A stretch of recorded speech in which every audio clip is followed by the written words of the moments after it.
garoonka diyaaradaha Falisland ee magaalada Bergen ee caasimadda labaad ee dalka Norway ayaa lagu xiray haweeney da'deeda lagu sheegay in ay qiyaas ahaan tahay da'da sodomeeyada, waxaana la sheegay haweeneydan in laga shakiyay dukumiintiyada ay ku socdaalaysay.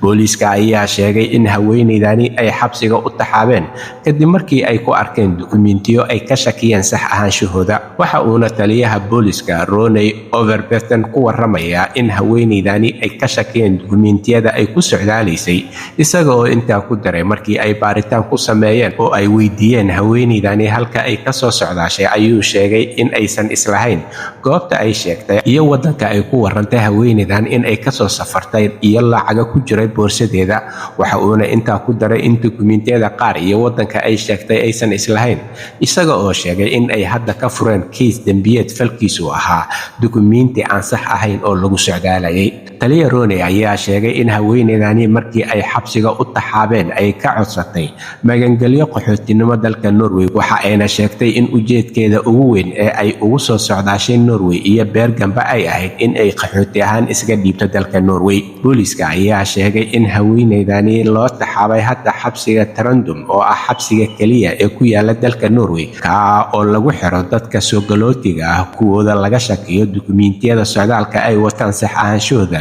iyo sidoo kale kuwa ay doonayso in ay Norway ka tarxiisho dalkeeda. Haweeneydan ayaa sheegtay in ujeedkeeda ama socdaalkeeduba uu ahaa in ay qaxooti ahaan isaga dhiibto dalka Norway oo ay magangelyo weydiisato, waxaana hadda lagu soo waramayaa in haweeneydani su'aalo laga weydiinayo dhabihii ay ku soo socdaashay markii ay u soo kicitimaysay dalka Norway iyo sidoo kale dukumiintiyadan aan saxda ahayn cidda u samaysay iyo halka ay ka keentay iyo sababta ay u doonayso in ay qaxootinimo isaga dhiibto dalka Norway. Waxaa xusid iyo xusuusin mudan in sanadihii ugu dambeeyay ay aad u sii yaraanayeen dadka qaxooti ahaanta isaga soo dhiibaya dalka Norway. Soomaalida oo markii hore ku soo qulquli jirta ayaa lagu soo waramayaa in sanadkan sii dhamaanayo ee 2025 ay iska soo dhiibeen tiradii ugu yareed abid ee iska soo dhiibta dalka Norway, waxa ayna la barbar noqdeen oo ay isku tiro noqdeen qaxootiga iska soo dhiibayo dalka Mareykanka oo ah dalka ugu weyn dhanka dhaqaalaha iyo horumarka dunida.